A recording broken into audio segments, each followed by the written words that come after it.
Hello guys, this is Professor Roldan with College Algebra, Polk State College, Collegiate High School in the Lakeland campus.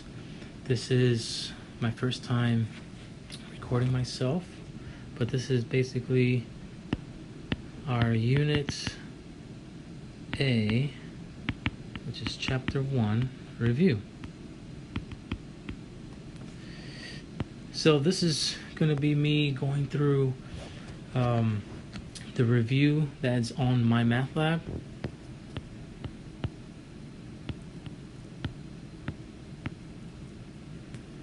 And there are 40 questions.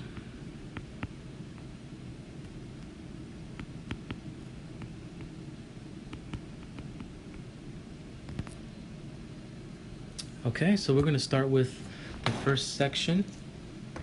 Going back to 1.1.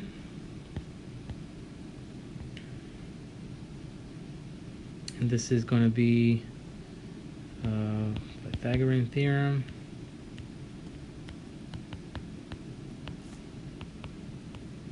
Distance and midpoint.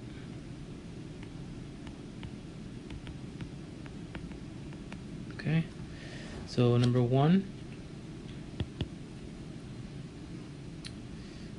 Says you have legs of a right triangle, so you have A equals 8 and B equals 15, so that means you need to find C.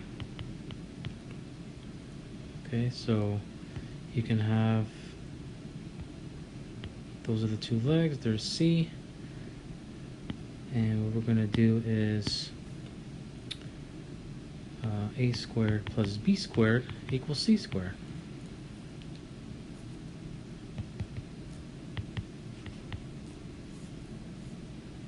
So basically that's 8 squared plus 15 squared equals C squared.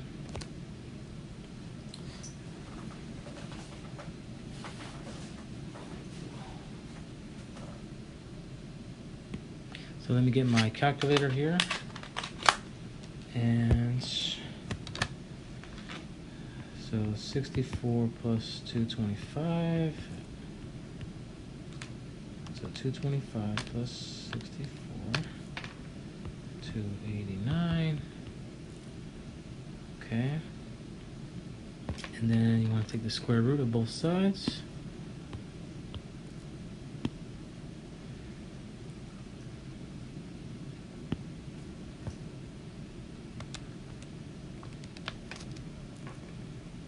And that's 17. Okay. Number 2. This time you have one of the legs and the hypotenuse, and you need to find the other leg.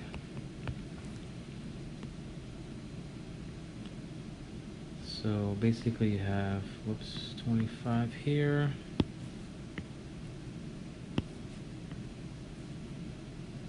Here, and you're finding B.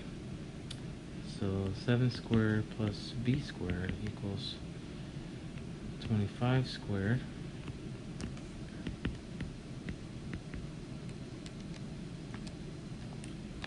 Squared, 625.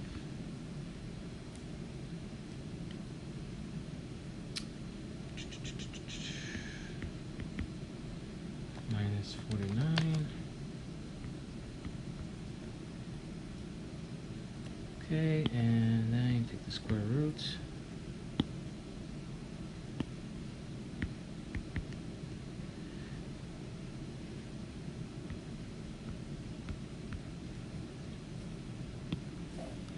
Alright, so now B is 24.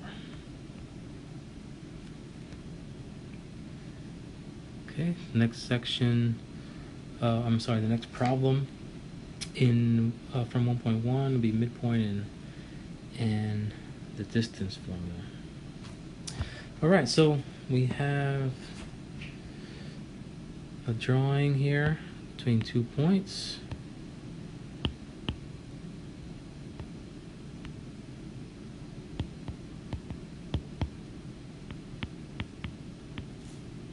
So first we want to find the distance.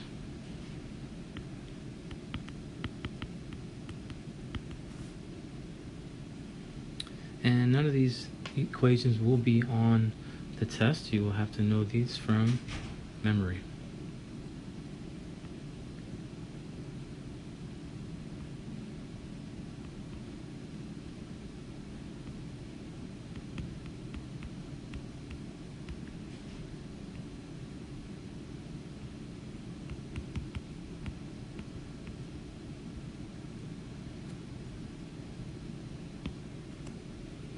And I'm sorry, I messed up the signs.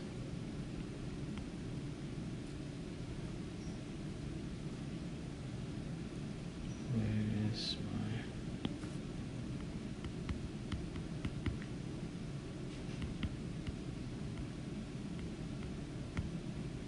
my... All right.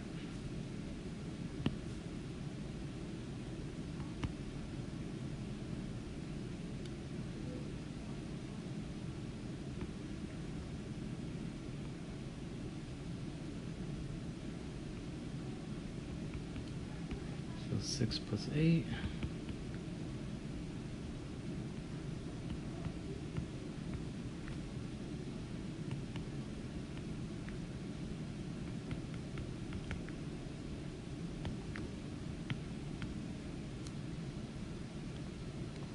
This is 196.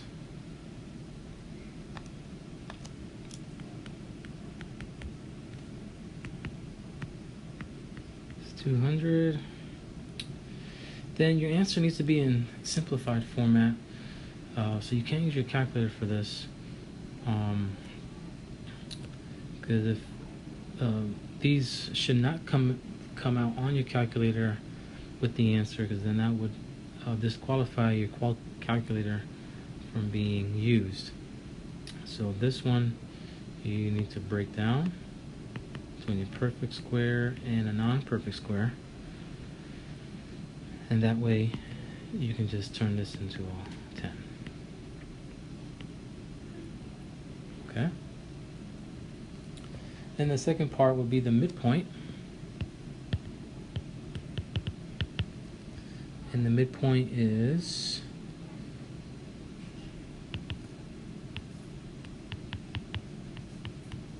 the average of the x's and the average of the y's. Whoops, sorry about that. And so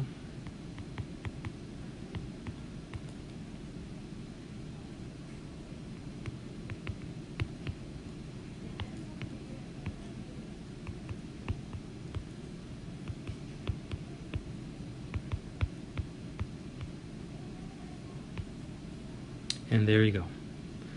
That's a review of 1.1, and then now we're going to go to 1.2. Alright guys, so we're back for part 2. This is 1.2, and we have things like set builder notation, interval notation, function, input output, domain range, different things like that. So we'll just keep working in the review here. So we are number 5, and it wants us to write -6,3 in set builder notation. Whoa, what just happened there?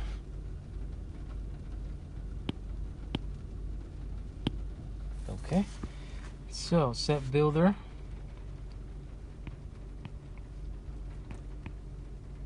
all elements x such that x is going to be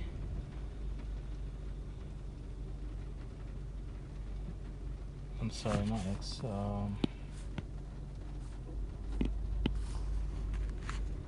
x is going to be in between -6 and 3.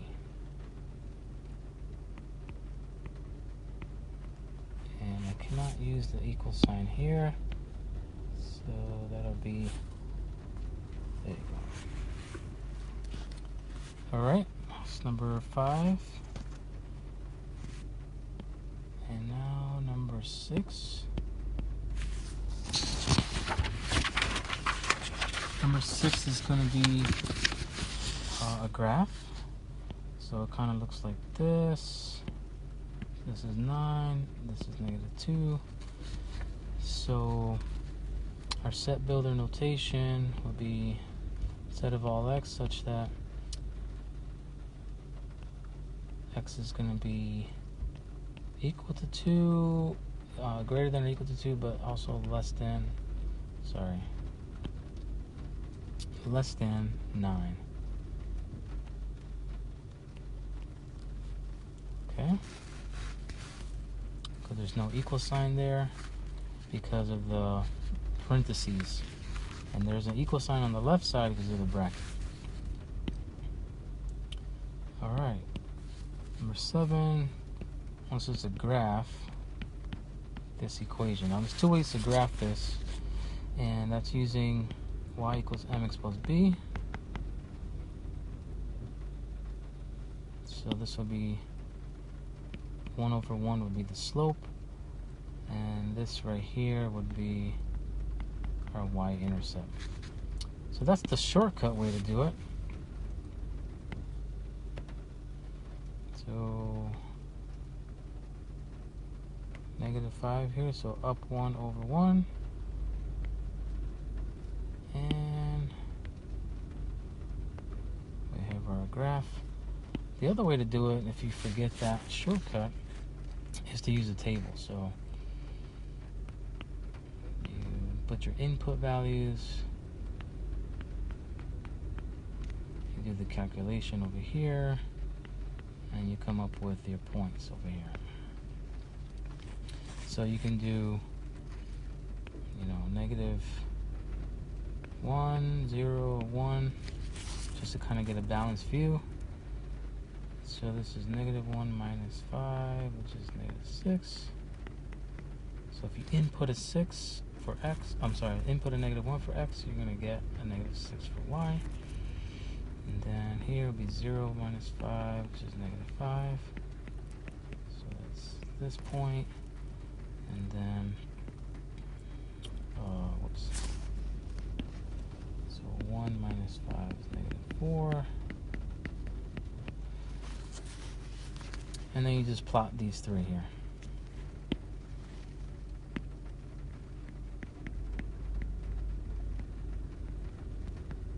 Okay, so when in doubt or when you forget the shortcut formulas and whatnot, you can always just come up with these 3 or more, if you want to, points from the equation just by choosing input values. So these right here are just, I chose those. You can choose whatever you want.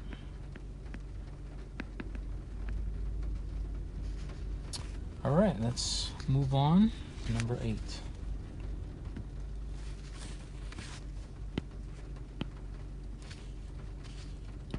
Same deal.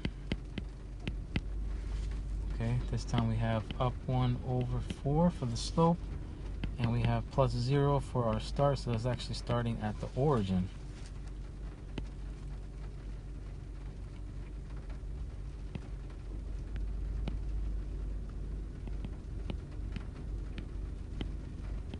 So start at the origin, go up 1/4, 4, and voila. Okay. Number 9. You have 17, 18, 14. And you have 23, and you have 8. You have 17 going here, 18 going there, and also the 14 going here. Okay. Alright guys, I'm back, and yeah, I thought I was recording, and apparently in the middle of number 9 a low battery signal came on and it paused the video, and I just kept talking. So anyways, this is I'm gonna see if I can do this sort of. Number 9 is asking about if this is a function, okay? If the relation is a function, so you can't have any repeating x's. That's what makes things not a function. So if you notice that 17, 18, and 14 on the left side, which are your x values, that is, they all have one arrow coming from those. So that means there are no repeating x's. So even though there's two 23s, well, it doesn't matter because that's a y value, and it's okay to have repeating y values. But so this is a function because 17, 18, and 14 all have just one arrow coming from those, and then the domain down here, you just list them: 14, 17, 18. For domain, range is 8 and 23. Usually you want to do that in least to greatest is better.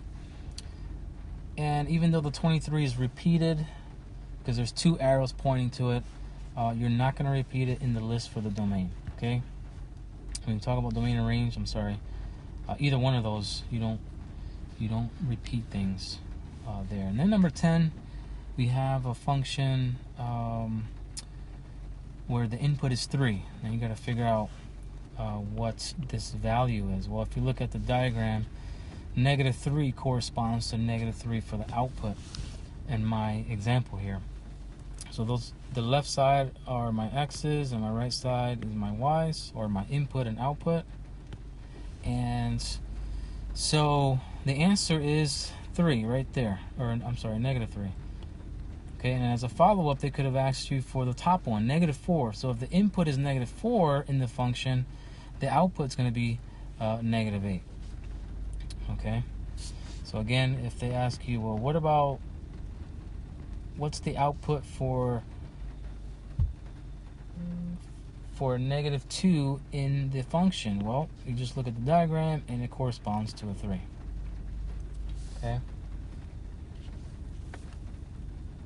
All right, so let me see how much I progress on number 11. Okay, so number 11, I basically kind of sketched the diagram, and it's a very similar concept. So the input values are down here. That's the x's, and the output value up here, that's your y-axis. So this is asking you what's the input. I'm sorry, the input for -4 inside the function is going to produce, if you look at the picture or the graph, that it's at 0 right there for y. Okay, so on and so forth. So the function at 0 is going to be 8. The function at 3 is going to be 2, which is right there. That's letter C. And the function at 8 is going to give you 8, which is up here. And so there's your x, there's your y, that's your input, that's your output. Okay, please email me if you don't remember this stuff, or if it's confusing, and I can go over it again, or go over the problem that you do on the review. Okay, all this stuff is on the review. It's number 11, and now I think okay, so now we're on number 12. Okay, so number 12. Number 12, graph the following linear function.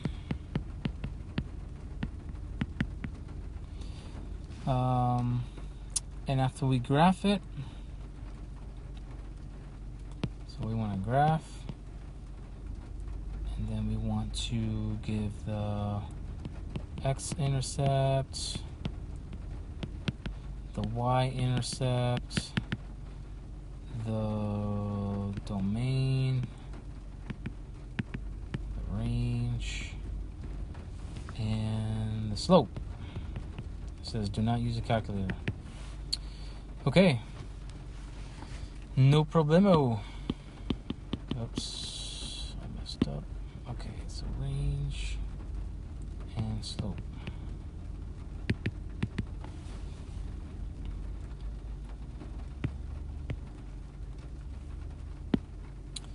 So starting at 9.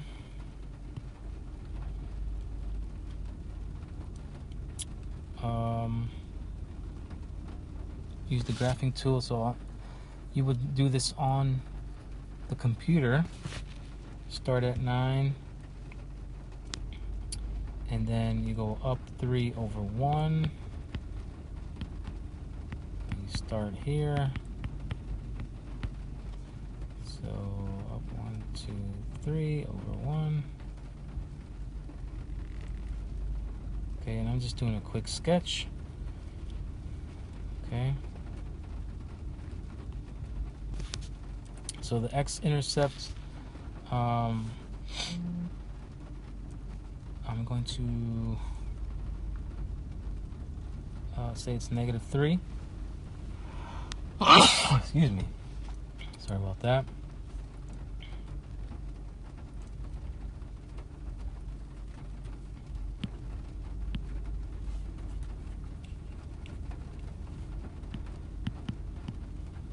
Y-intercept is 9. Okay, domain. In the range for a linear function that has a slope, okay, it doesn't matter if it looks like this or like this, then it's going to be all real numbers in both directions. Okay, because it goes forever to the left, forever to the right, forever up, and forever down. So there's no limitations on a linear function. All right, and then the slope is going to be m equals 3. Okay. Number 13.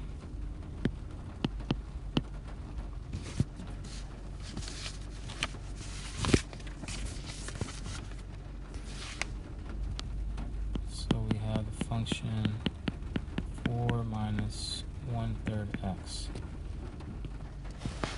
So we want to find first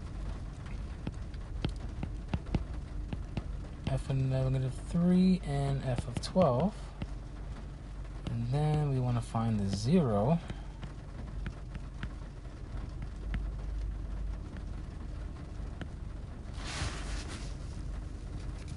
Sorry. And then the graph. All right.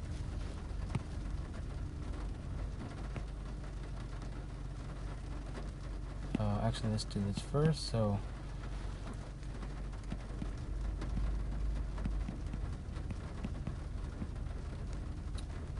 this is going to equal 4 plus 1 is 5. And then this guy down here, let me move him around. It's going to be 4 minus 1/3 times 12, which is 4 minus 4, which is 0. Okay. Now the 0 of f is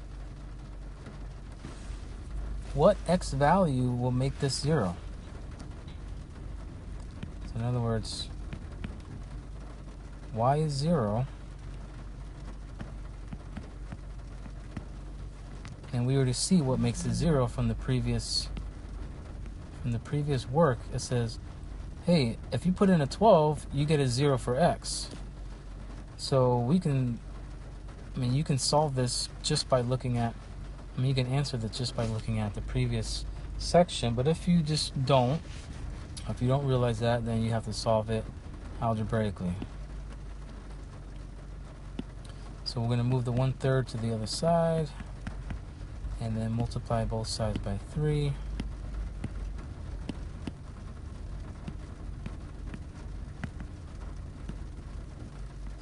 x equals 12. Same thing. Okay. All right. So we start at 4. 1, 2, 3, 4. Down 1 over 3. 1, 2, 3. And we are done. Okay. So how can the graph of f be used to determine the zero of f? Determine the zero of f by finding the x coordinates. So that's way over here. It's off my grid, off my graph here. And it's 12 right there. Okay. All right.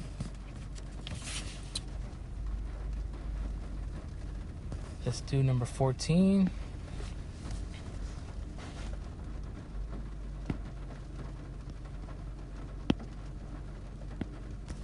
Write an equation for the line shown on the right. Use the slope-intercept form if possible. So number 14, the graph is basically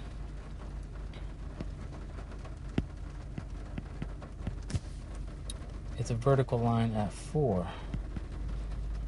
And if you remember, vertical lines look like that. Okay? And that's it. It's not y equals 4. Y equals 4 would be horizontal. And this is a vertical line.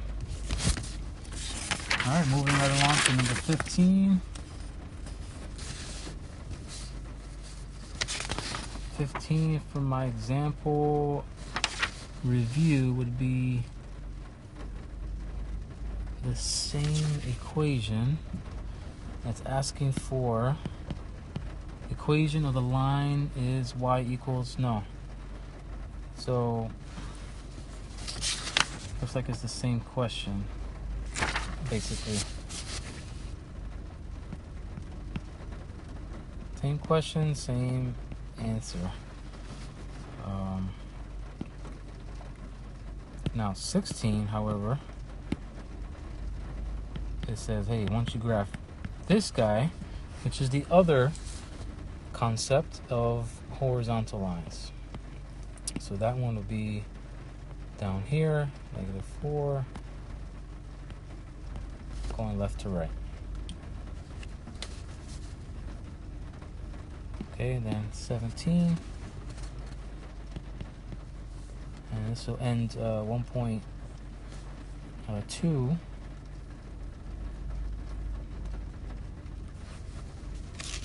Sorry, 1.3.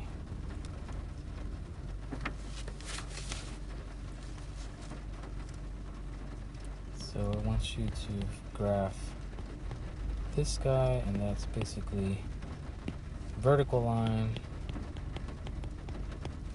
at x equals -2. Okay. All right. We'll go to number 18, 1.4.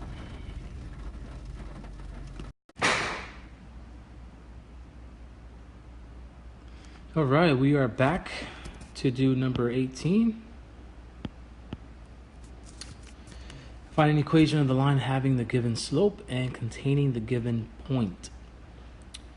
So the slope in my example is -9, and the point is 8, 9. Okay, so we have a point and we have a slope.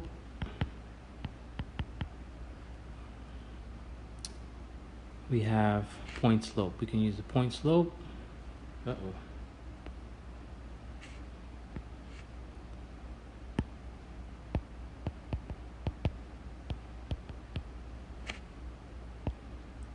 So that's y minus y1 equals m. And we can do basically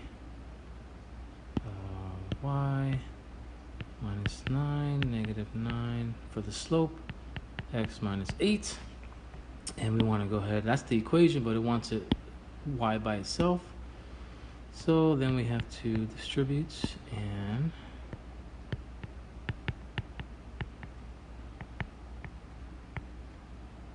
add 9 to both sides.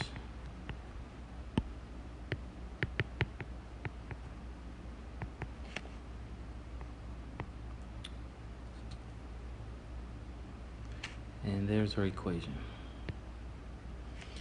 Okay, I didn't show you this in class, but you're welcome to just use the other formula. Looks like I'm putting a lot of dots on here. So technically you could use slope-intercept, even though we don't have the intercept. We will solve for the intercept. So I could do the y is 9, the slope is -9, the x is 8, and then we solve for b. So basically, we get -72, and we add 72 to both sides.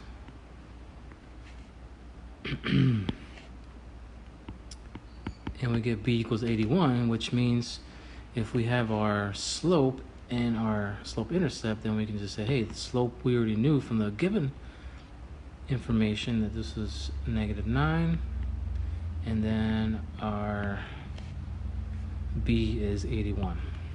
So it doesn't really matter which one you do,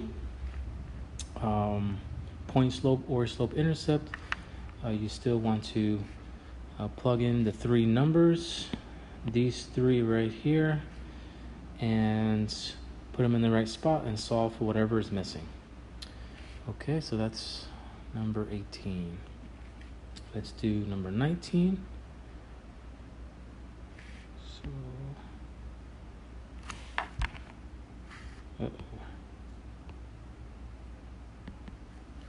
so number 19. Find the slope-intercept form of the line passing through 2 points. In this case, we have 520, 5,20, and 0,5. So first we need our slope.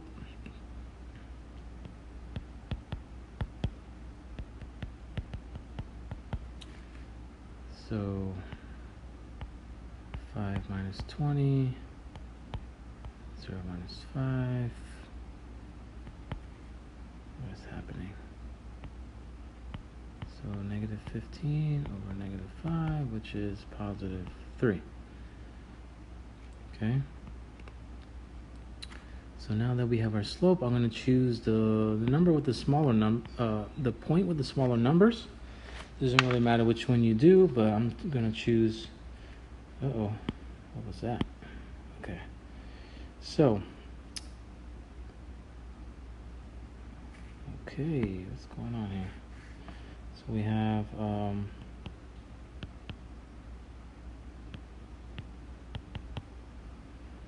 so 5 is y, 3 is m, x is 0.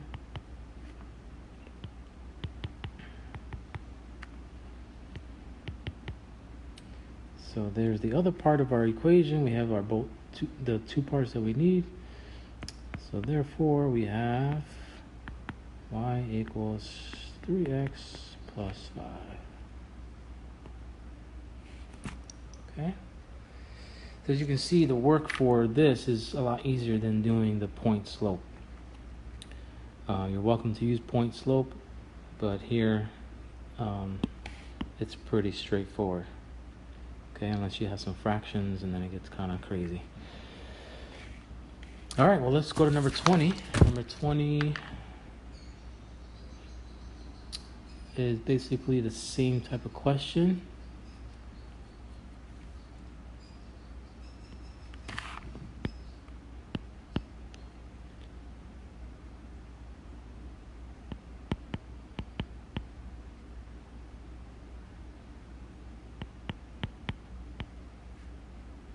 Okay, so once again, I need the slope and I need b. So I need y equals mx plus b. And so let me first calculate m. So 5 minus 0, and 0 minus a negative 8, which is plus 8, and 5 over 8. Okay, so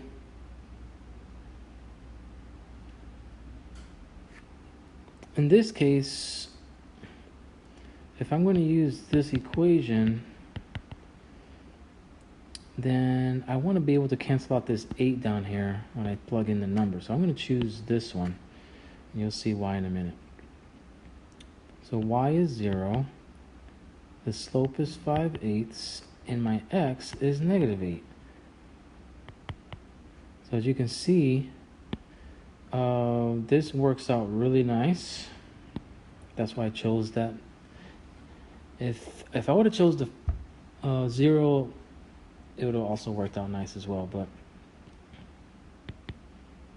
so that's a negative 5 plus b. Therefore, b equals 5. And now we have y equals 5/8 plus 5. Oops, x. Okay. So let's see how that would look using point slope.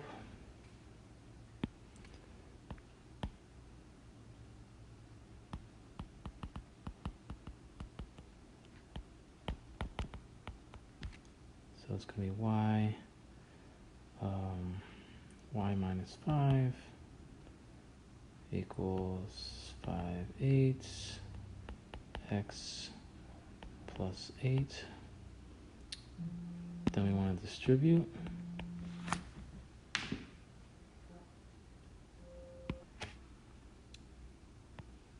Whoops. So 5/8 x, and once again those 8's cancel out. When you distribute, leaving you with a 5, and then we're going to add 5 to both sides.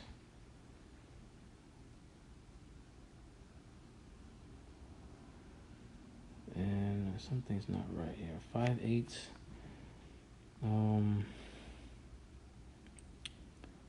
6 negative 8.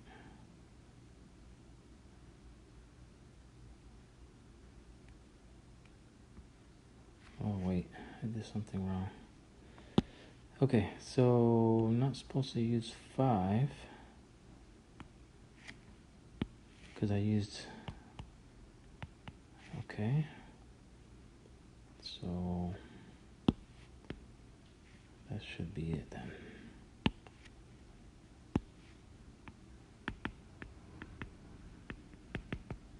Okay, same thing. All right, so 2 different ways to get the same thing, and it doesn't matter which way you do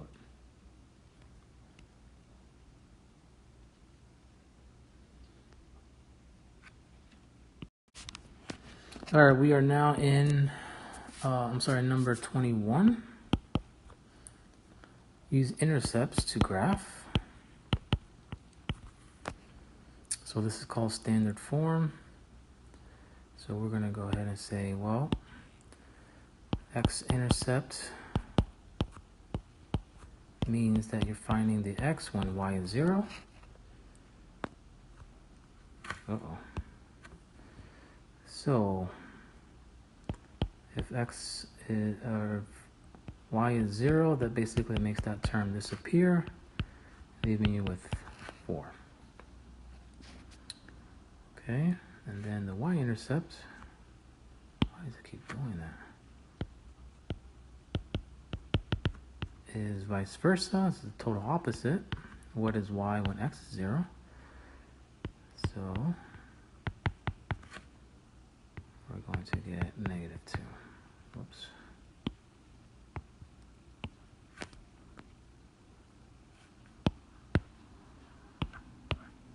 So now we say, okay, well, x is 4, y is negative 2. And we are done.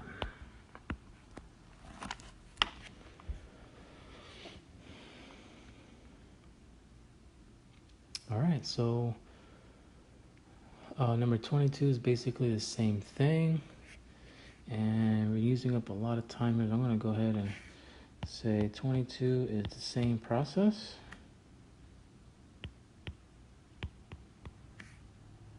And we're going to go to 23.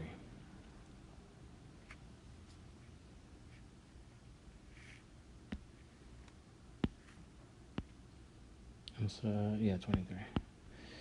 Okay, this time we have the point, but we also have a clue that the line goes to this point, but it's also parallel to this other line over here. Okay, so that means this means we need these two lines are going to have the same slope. That's the clue. All right, well, what is this? Well, the slope is not 2 because it's on the wrong side. We got to move this 2x to the other side.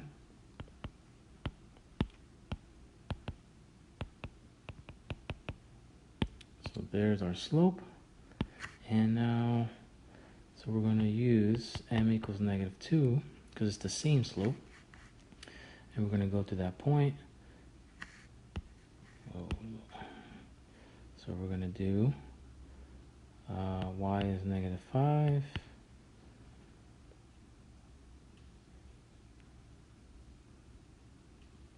Actually, we don't have to do that. This, my friends, is called the y-intercept. That's the definition. When x is 0, what is y? So that's the y-intercept. Therefore, we have the two numbers we need. We have b and we have m. Therefore, y equals -2x minus 5. Okay.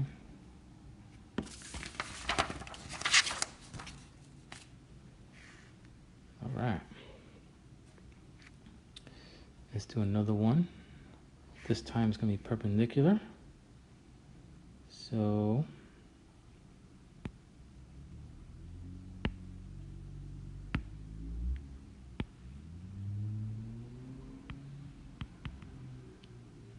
we have 4, 8, and then perpendicular to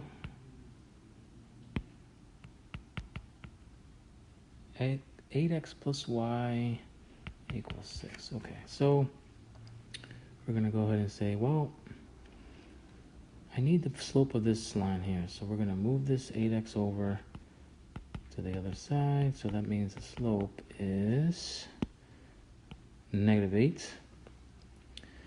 And the perpendicular slope means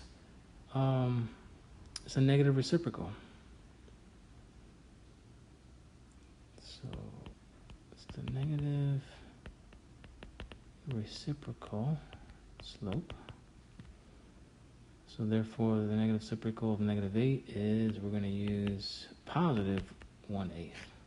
We're going to flip it and change the sign. So now we have we can do, whoops, we're going to do y equals mx plus b. So mx plus b, that is a half. So now we're going to do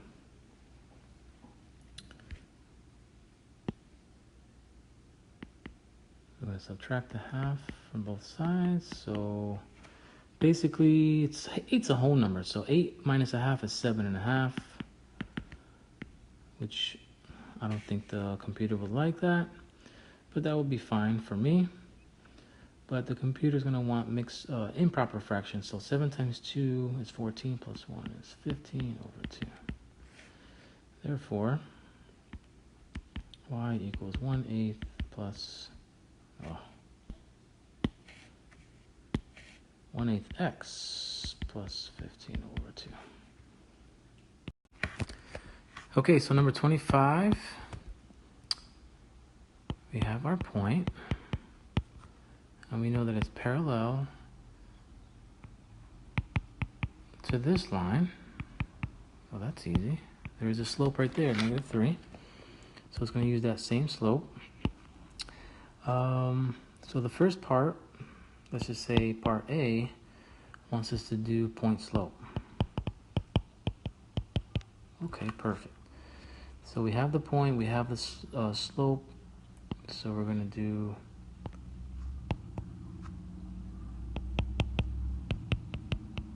this equation. And we're going to do, let's say, y plus 2 equals -3, x plus 5. So there is our point slope equation. But then part 2 wants us to put this in slope intercept. So just solve for y.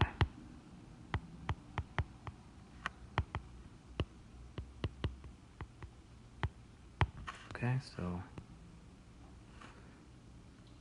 that means we're going to distribute this guy here. So it's going to be y plus 2 equals -3x minus 15.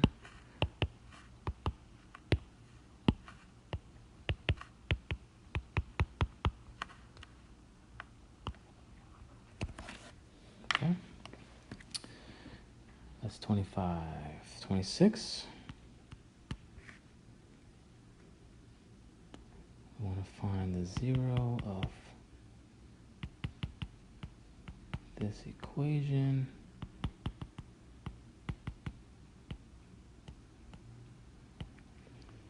So all you're going to do is just make f of x equals 0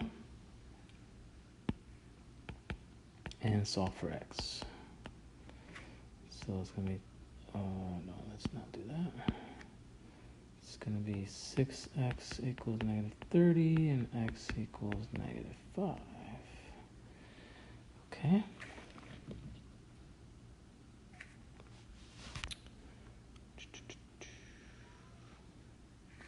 All right, let's go to 1.5.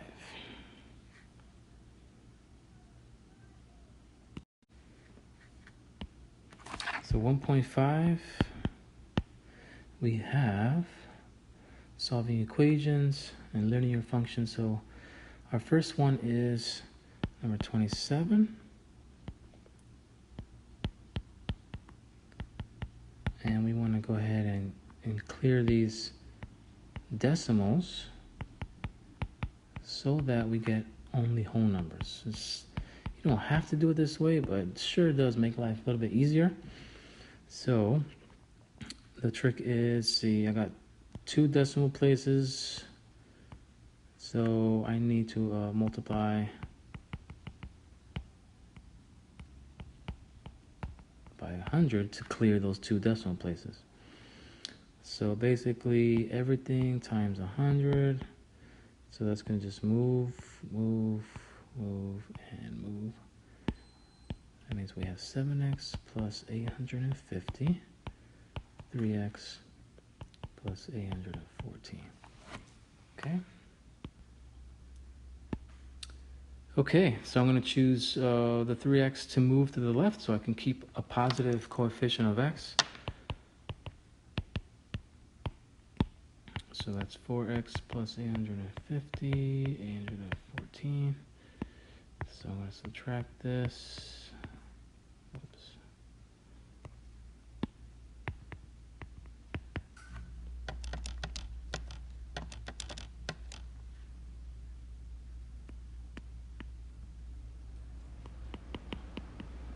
And then 4 times -9 is -36. Okay. So it's going to want the solution in braces. So this is a set. The solution set is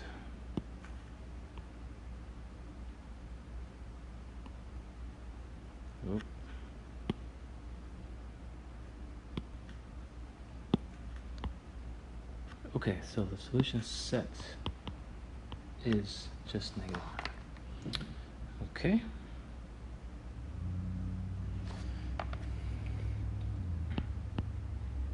(28), we have some fractions. Whoa.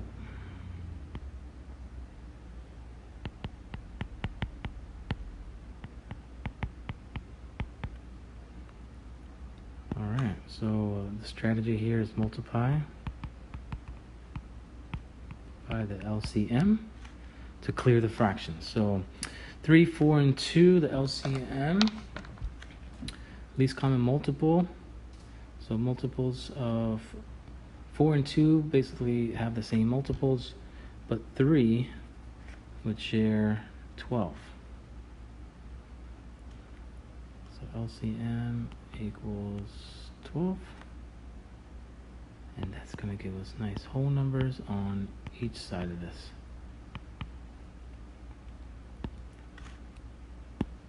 I'm going to distribute this over. Let me do that again.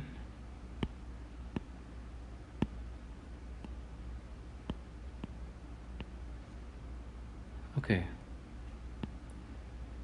So basically, you're dealing with that. That's 12 divided by 3 is 4. And 12 divided by 4 is 3.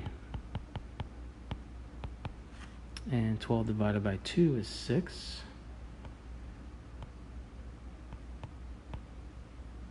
So now we just simplify.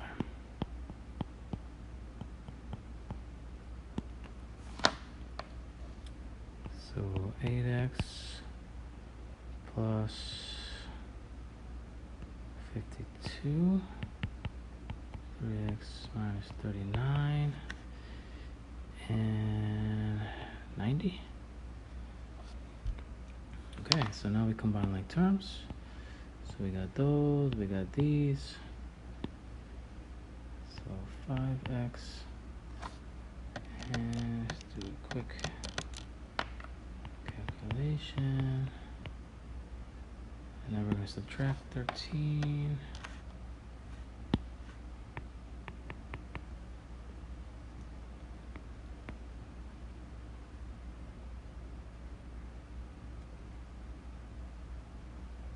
Uh-oh. I subtracted instead of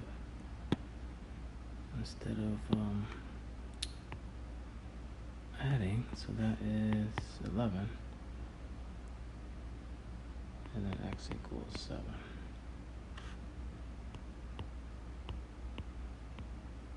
Okay.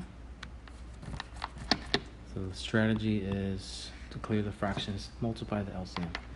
All right, so we are going to 29 is the same thing. Same process. And we're going to go to 30.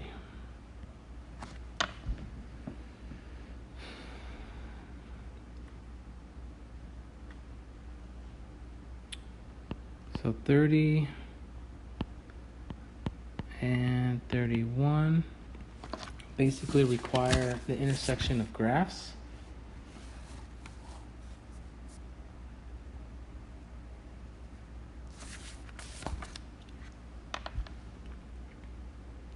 And that you need to do in the calculator. So basically, you would do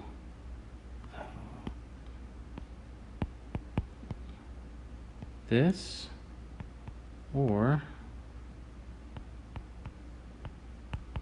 this, either way.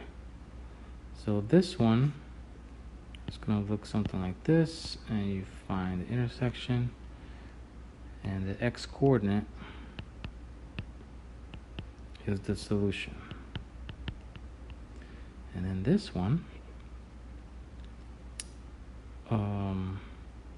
is just the x-intercept, because you combine both equations into one, and so now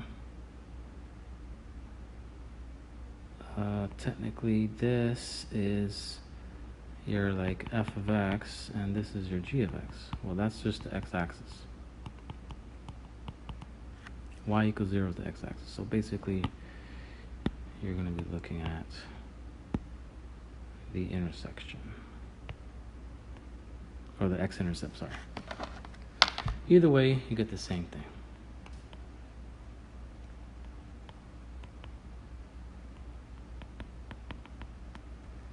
Okay, so make sure you know how to do this on the graphing calculator. And if you need some help with that, again, email me, and we can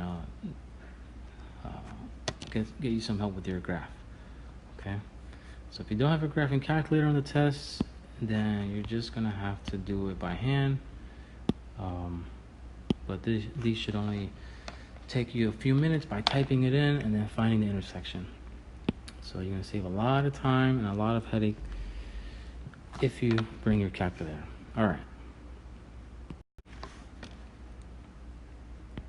right, now we're at 32, and is it a contradiction? Identity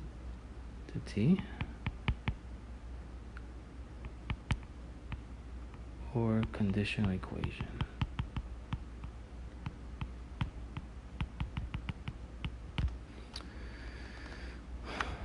All right, so we have this scenario.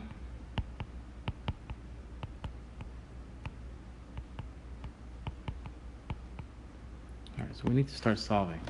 But basically, once we simplify this left side, okay,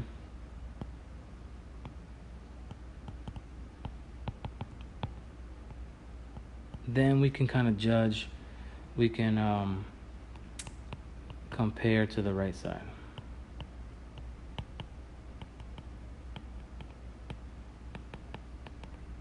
Which is this guy right here. All right, so let's see how we do.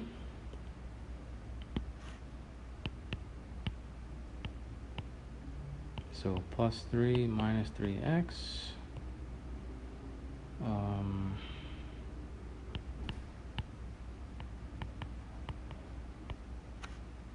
So it's negative 9. I'm sorry. Negative 18 plus 9x. And basically, if we bring this guy down,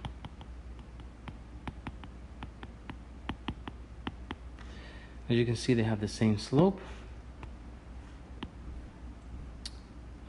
Different intersections, so that's going to look like that.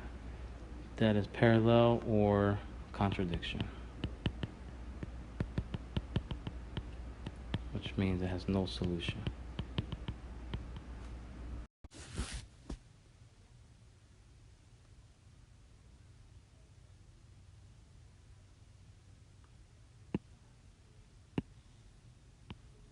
Okay, so, but like I said before, we can keep going to,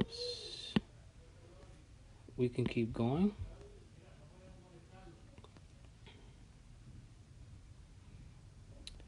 And if we subtract 9x from both sides, then you are going to see that the left side equals negative 18, the x's cancel out completely, and that gives us 6. This does not make any sense, so that is false. Again, further proof that this is a contradiction, which is no solution. If you want to keep going, that's fine.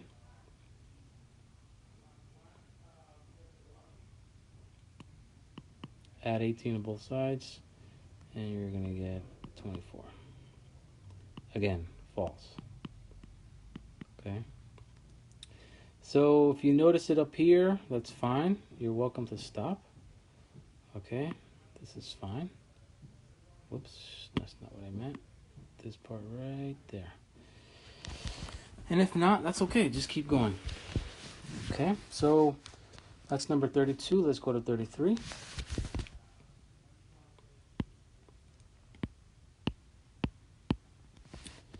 And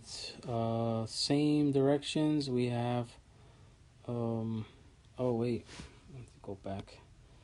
All right, so this answer in set notation, when you have no solution, is basically an empty set.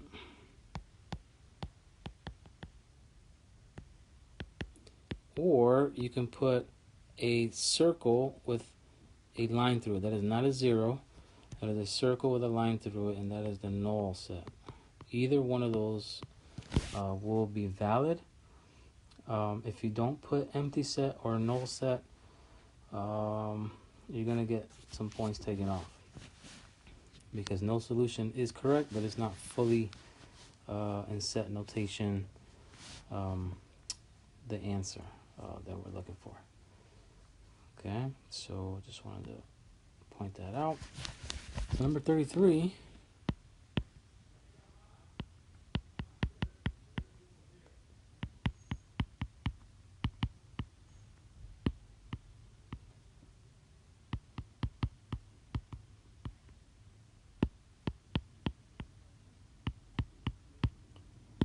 Okay.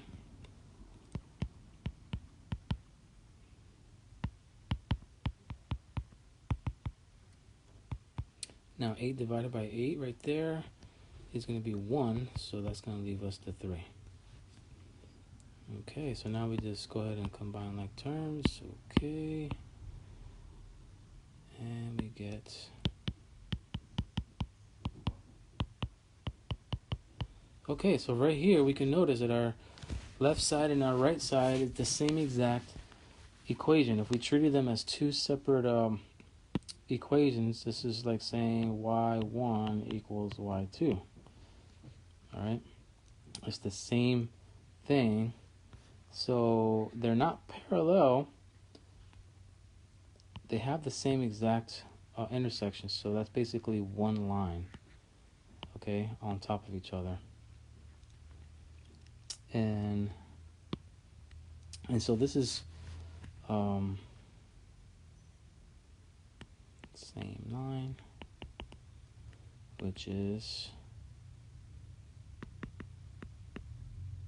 whoops, this is all real numbers,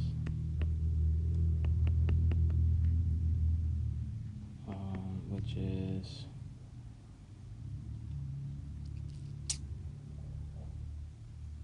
an identity. Okay, now in set notation, that'll be negative infinity to positive infinity. Okay. All right.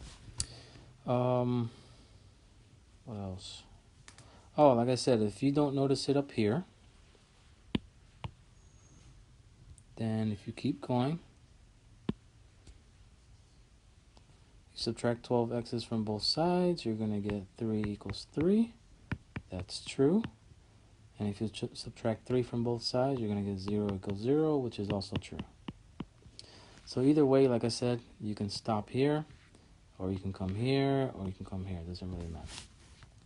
Okay, I prefer you just are confident of your answer. Okay, that's 33. And now let's go to 34.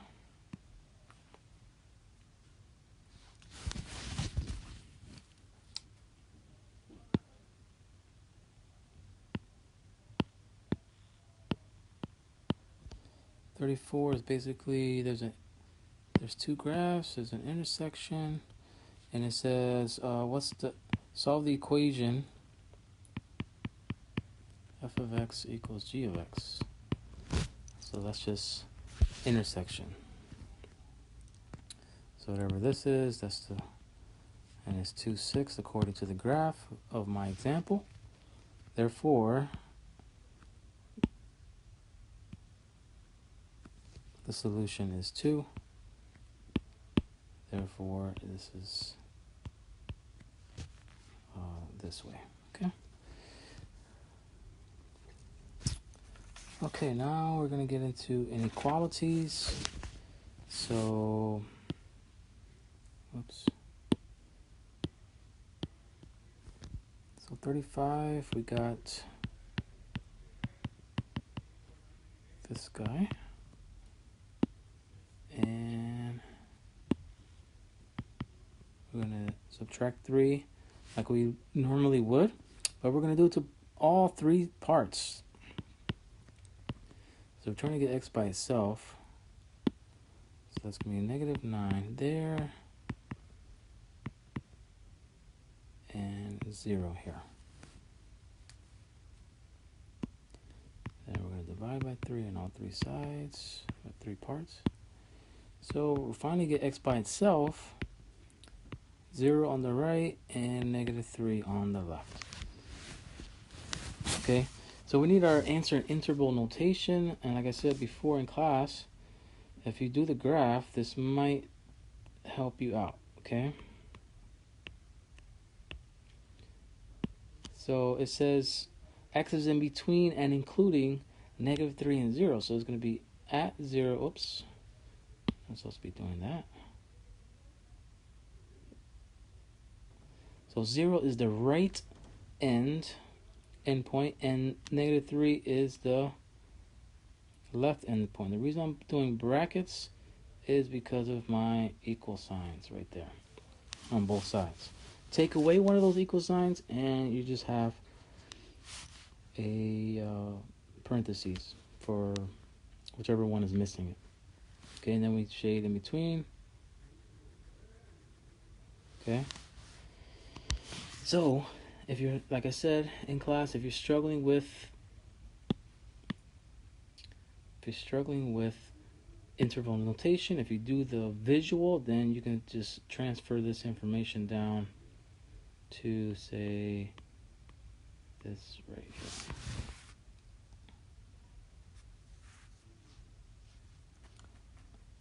And this is 35. Okay, 36. Almost done with 1.5. And it's one more equation.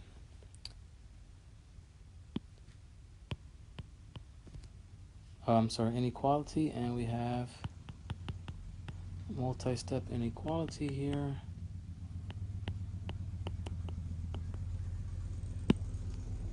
And there's cars passing by with loud mufflers.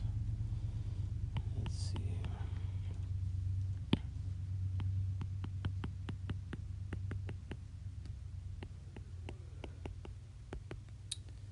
Then we're going to put these two guys together. Whoops, that's not the right one.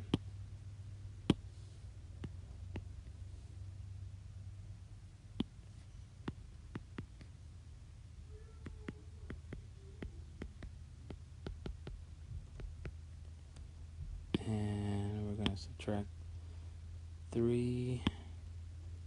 Now you can subtract 2, which is fine, but let me see what happens.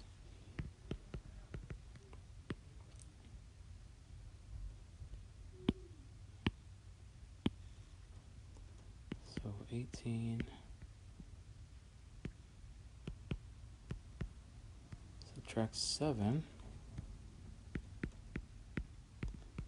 So 11 is greater than or equal to x. Really, you should be reading this x is less than or equal to 11. You got to read it with the x first. So if we go ahead and flip this around, it's pointing at the x. So when we reverse it, it's still also pointing at the x. We're just rewriting it so the x is first. And therefore, we have, there's your 0, there's your 11. And x is going to be, oh my goodness, wrong side. It's not negative 11, it's positive 11. Okay, so it equals 11, and it's going to the left. So when you have your arrow going that way, that is negative infinity. So final answer would be,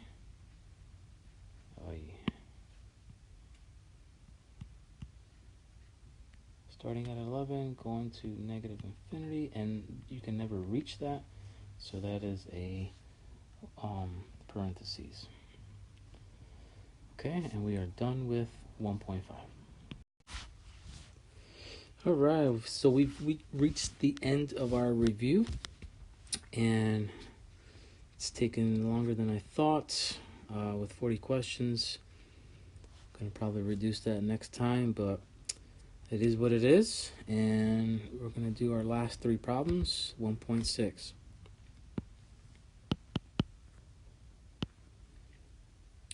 So I'm just going to read it to you and then write down the key information. How much of 37, how much of a 60% orange juice mix must be mixed with 4 gallons of a 20% orange juice drink to obtain a mixture that is 50% orange juice? Okay, so in each case we have a percent of orange juice in gallons. Okay, so the business, the factory is trying to get this 20% orange juice up to 50%. So the goal is 50% OJ, okay, and they have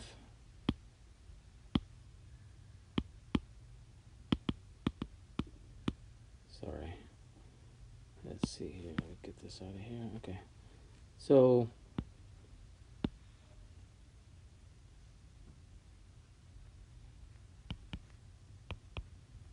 the goal is to get 50%, okay, but right now they have 4 gallons, and then they need to add a certain amount of gallons of a certain percentage. In this case they have 60%, okay, they have 60% orange juice. So how much of they have 20% orange juice. So right now they have 20% orange juice and they have 4 gallons worth, and they're trying to add a mixture that has a higher concentration of orange juice, 60%, but they don't know how much to pour. So that is our X. Okay. So this is the question. How many gallons of the 60% OJ do they need to add to the 20% OJ with 4 gallons worth to be able to get 50%? So over here on the right side you have the 4 gallons plus the amount they're going to add. Okay. So once you do the calculations, this is 0.8, this stays the same, distribute, and you get actually 2, and then 0.5x or 0.50x.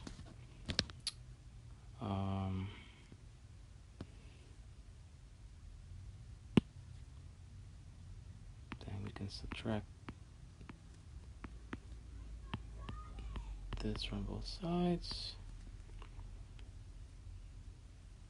and actually we can, well, let's just do that one step at a time here.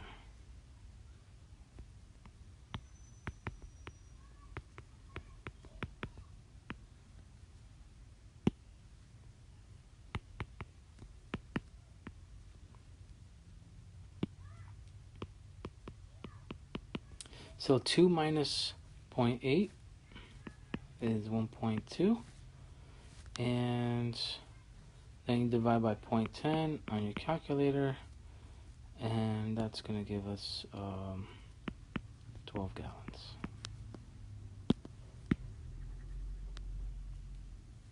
Okay.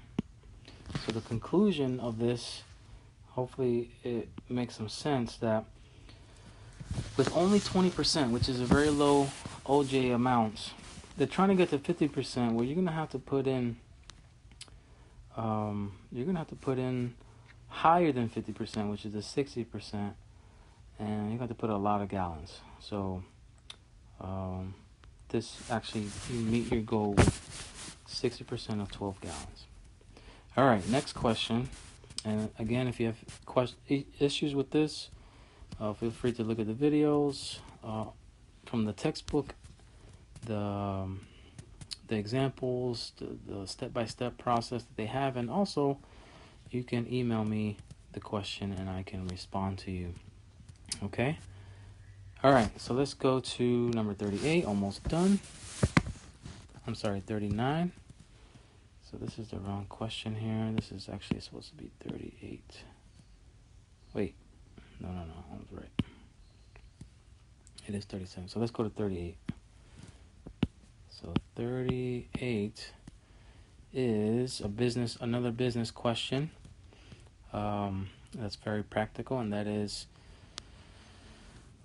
making some extra money stuffing envelopes. The cost to obtain the information for the job, so maybe it was training, maybe it was equipment or whatever. A DVD you have to buy or something to get trained on the process and all that stuff. So this initial cost, which is a one-time cost, so it costs $140 to start the business. And each envelope costs another cost. So envelope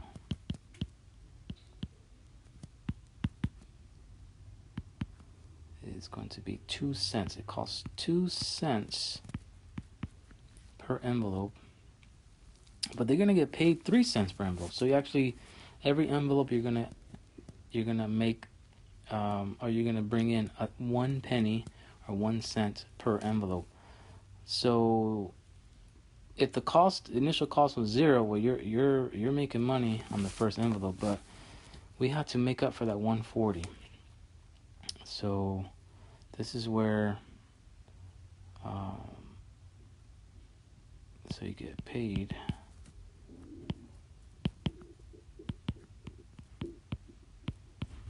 $0.03. Okay, so the top two are the cost equations. So the cost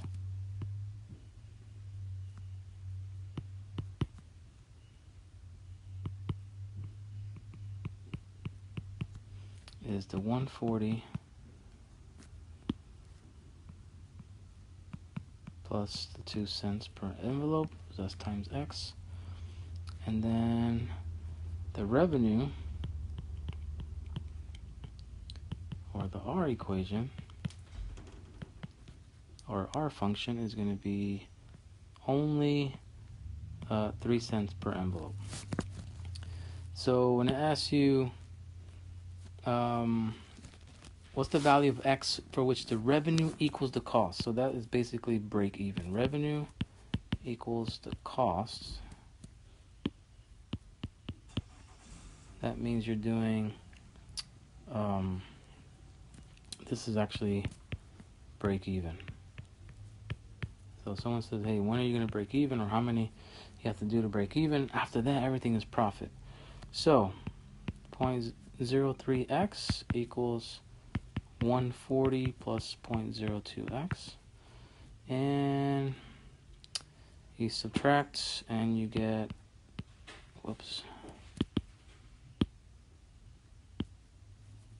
you get the 1 cent.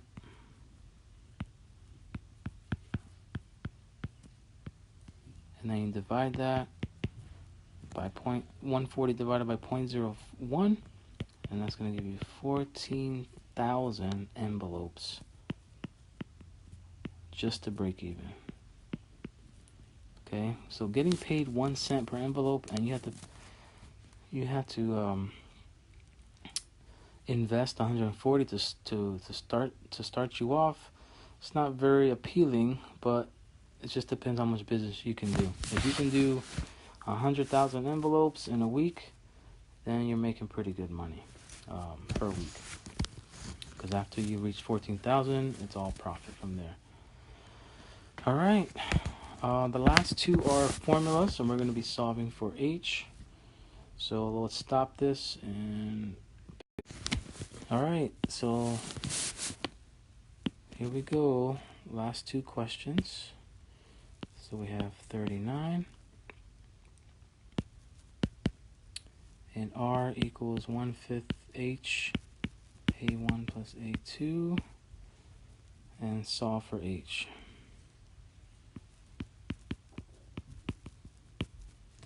So we're going to get H by itself. That means we need to move the 5 and this term here. Okay, so we're going to do one step at a time, multiply both sides by 5.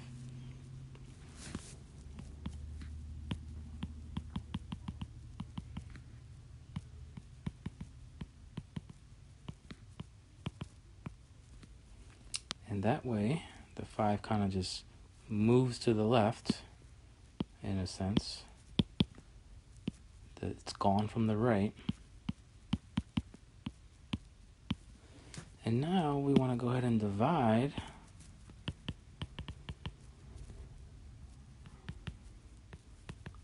both sides by the quantity in the parentheses, okay?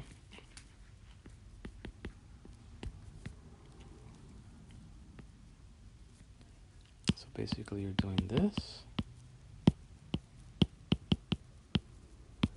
So it cancels out on the right. It's exactly what we want. We have H by itself. So now we have this new formula or equation on the left, which is 5R divided by A1 plus A2. And there you have it.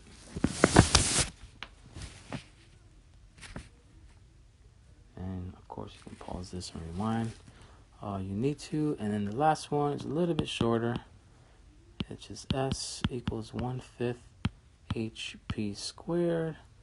And solve for H again. This guy right there. So we're going to do the same first step, multiply both sides by 5 to clear the 5 out. Oops. So multiply 5 here and here. So 5s equals HP squared. And then divide both sides by p squared. So my final answer then is 5s or p squared equals h. And there you have it, folks. 40 question review covering all of chapter 1. Please get your homework done.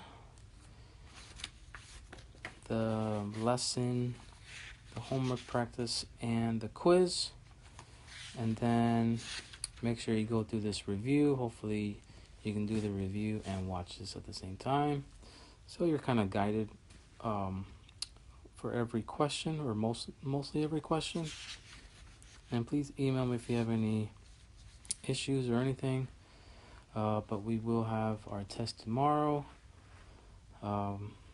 which is Thursday, September 7th. And unless Polk State closes the campus due to the storm. So we are going forward as scheduled. So unless something comes up, and if something does, I will send out a message. But for now, I will see you on Thursday. Study hard, do your practice, and ask for help if you need it. All right, see you. Bye-bye.